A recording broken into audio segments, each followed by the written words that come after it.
মানুষের বয়স বাড়ার সাথে সাথে তার স্মৃতির ভান্ডারটিও ক্রমশ সমৃদ্ধ হতে থাকে। কত শত ঘটনা ভিড় করে আসে মনে। সেই কবে কিভাবে যে প্রথম ঘটনা স্মৃতি হিসেবে সঞ্চিত হয়েছিল ঠিকমতো মনেও পড়ে না সেভাবে। ছোটবেলার স্মৃতিতে মা ও দিদিকেই সব থেকে বেশি মনে পড়ে। মাকে আমি হারাই আমার 16 বছর বয়সে।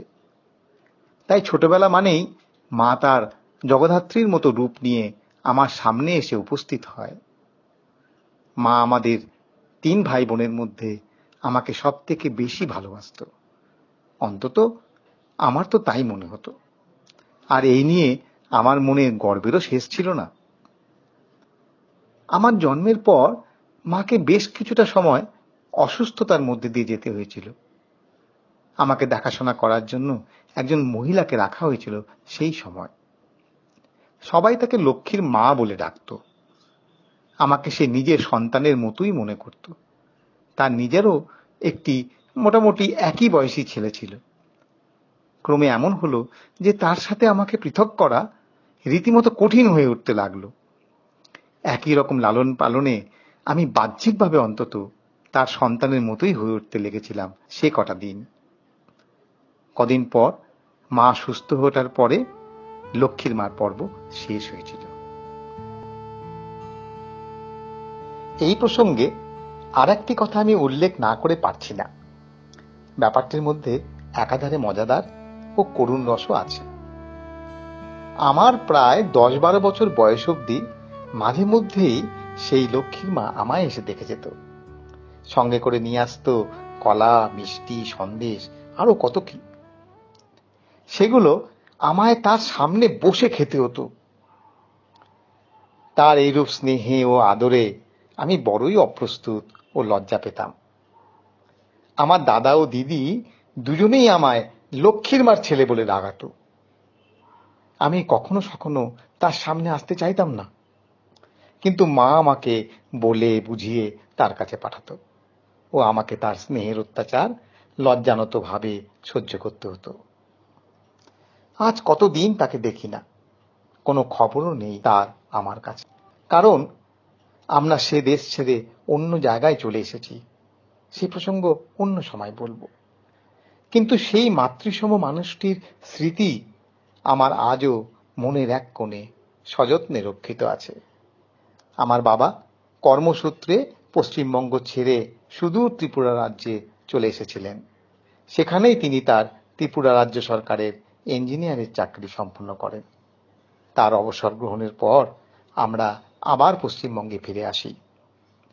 আমরা ত্রিপুরা থাকাকালীন বেশিরভাগ সময়টাই বিভিন্ন জায়গায় বাসা ভাড়া করেছিলাম, শেষের দিকের 7-8 বছরের কথা বাদ দিলে। ত্রিপুরায় আমাদের সেভাবে কোনো আত্মীয় পরিজন ছিল না, কিন্তু আমরা সব রকম আত্মীয়তার মানুষকেই সেখানে খুঁজে পেয়েছিলাম। যেমন বলতে গেলে প্রদীপ কাকু, রানী পিসি, মন্টু মামা ইত্যাদি। এরা আত্মীয় না হয়েও আত্মীয়ের কিছু কম ছিলেন না।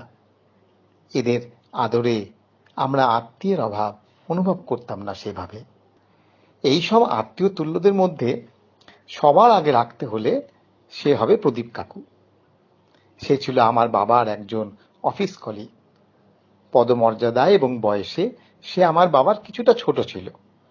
আমার বাবা তাকে নিজের ছোট ভাইয়ের মতো দেখত। আমরা তার কাছে ভাড়া থাকতাম এক সময়। আমার ও দাদার তখন জন্মও হয়নি। দিদি ছিল তখন খুব ছোট, এই 5-6 বছরের মেয়ে। এই সময়ের একটা কথা বলি। আমার বাবা লুচি খেতে খুব ভালোবাসতেন সকালে জলখাবারে। আর দিদি মা খেতে ডাকলেই দৌড়ে গিয়ে প্রদীপ কাকুকে হাত ধরে টেনে নিয়ে আসতো লুচি খাওয়ার জন্য।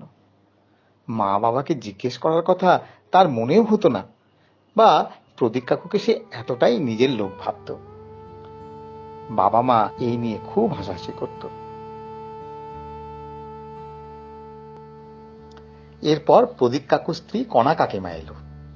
প্রদীপ কাকুর 2 ছেলের ও আমরা 2 ভাইয়ের জন্ম হলো যথাসময়ে। কাকুর ছোট ছেলে হয়েছিল অনেক পরে, তার কথা পরে বলা যাবে। কাকুর 2 ছেলের মধ্যে সন্দীপদা ছিল দাদার বয়সী, ও সুমু ছিল প্রায় আমার বয়সী। সুমু আমার থেকে মাত্র 1 বছরের বড় হলেও আমার থেকে অনেক গাট্টা গোট্টা ও শক্তিশালী ছিল।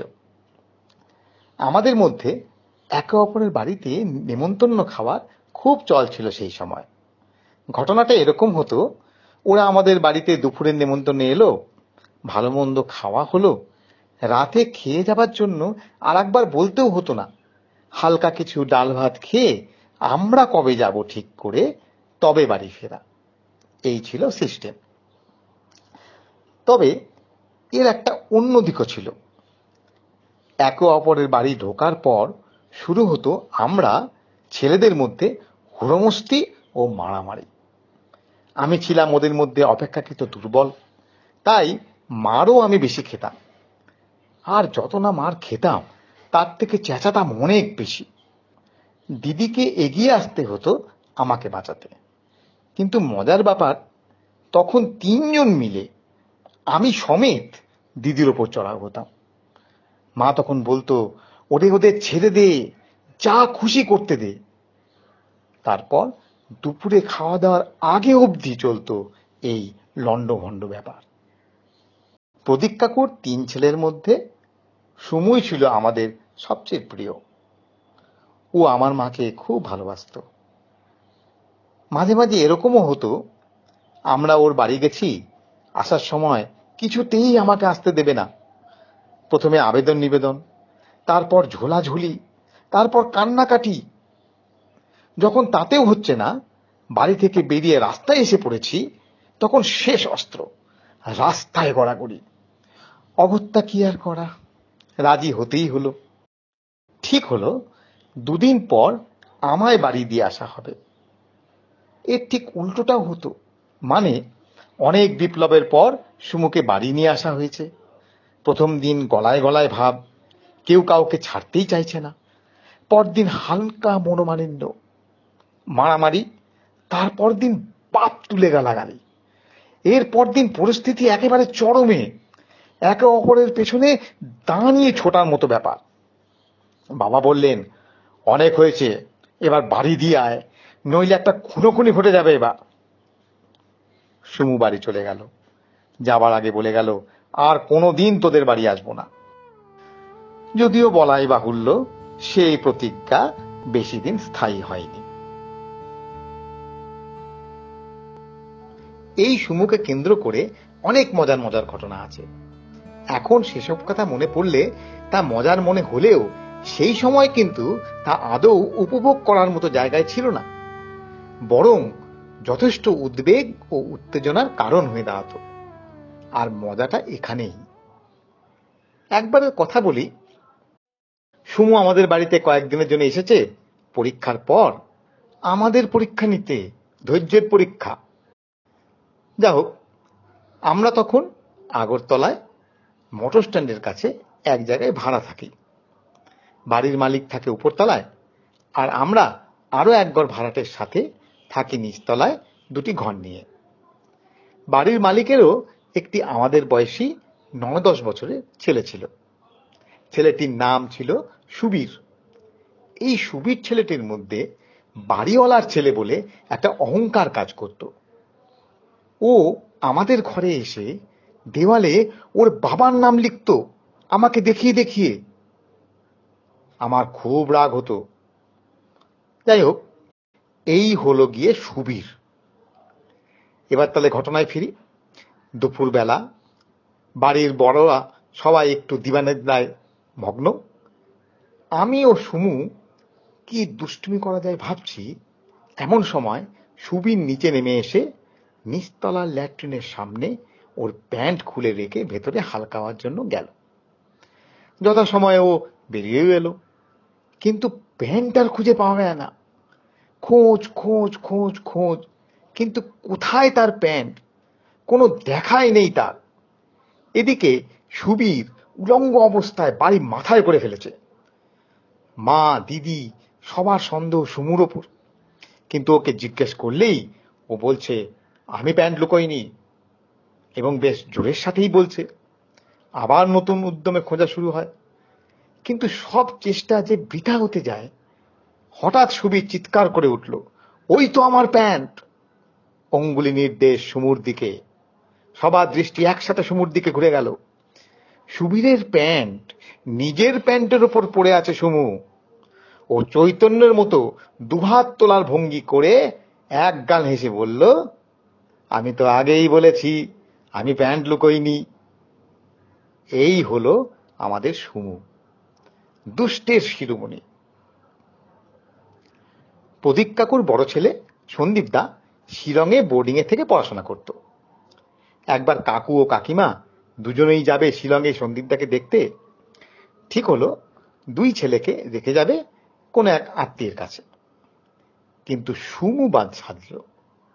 ও জেঠিমণি মানে আমার মায়ের কাছে ছাড়া আর কোথাও থাকবে না বলে জেদ ধরল। কিন্তু আশ্চর্যের কথা, আমাদের বাড়ির কিন্তু অনেক অনুশাসন ও নিয়ম ছিল। সুমু বলতো, এটা বাড়ি নাকি, এটা তো আশ্রম। তবু মা ওকে এতটাই ভালোবাসতো যে সব রকম শাসন উপেক্ষা করেও ও আমাদের বাড়িতে থাকাই ঠিক করেছিল। আমরাও দুরু দুরু বক্ষে ওকে স্বাগত জানালাম। প্রথম দুদিন স্বভাবতই ঠিকঠাক কাটলো। তারপর শুরু হলো আসল খেলা। আমাতে সুমুতে বক্সিং খেলার মতো রাউন্ডের পর রাউন্ড হতে লাগলো। নকআউট যে কোনো মুহূর্তে হয়ে যায়। একজন খুন হয় তো আর একজন যায় জেলে। মা এর এক আশ্চর্য উপায় বার করলো।